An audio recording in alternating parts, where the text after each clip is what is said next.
Today we're making healthy, diet-friendly rice flour pancakes.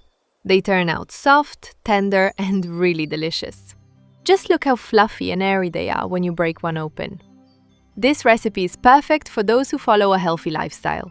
Pour 250 milliliters of slightly warm kefir into a deep bowl. It should be warm, not hot. Add 1 egg at room temperature. Add about 1/3 of a teaspoon of salt to taste.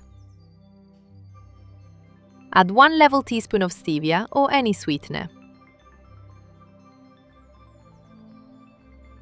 Take 130 grams of rice flour and sift it all at once so no coarse rice particles get into the batter. Mix until smooth. And here's an important moment.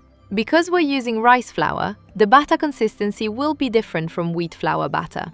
Rice flour absorbs liquid more strongly, so the batter should be slightly runny at first. If it's too thick, the pancakes will turn out dry. At the very end, add half a teaspoon of baking soda and mix well. You'll immediately see bubbles appear. That's the reaction between the soda and kefir. Carbon dioxide is released, making the batter lighter and fluffier. Do not mix the batter anymore.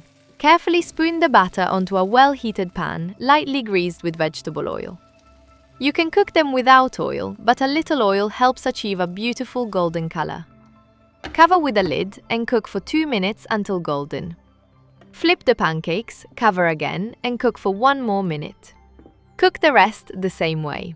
These are the beautiful pancakes you get. From this amount of batter, I made 17 pancakes. I've already tasted one, just so I could tell you about them. The pancakes are gluten-free, cooked with little to no oil, which means they're lower in calories. Rice flour pancakes made with kefir turn out truly healthy, soft, tender, and airy. Inside, fine, delicate pores, slightly moist without stickiness. Outside, an even golden crust, not tough at all. The flavor is neutral with a light sweetness. They don't have a strong flour taste and stay soft even after cooling. Please subscribe to the channel and give the video a like. See you next time. Bye bye!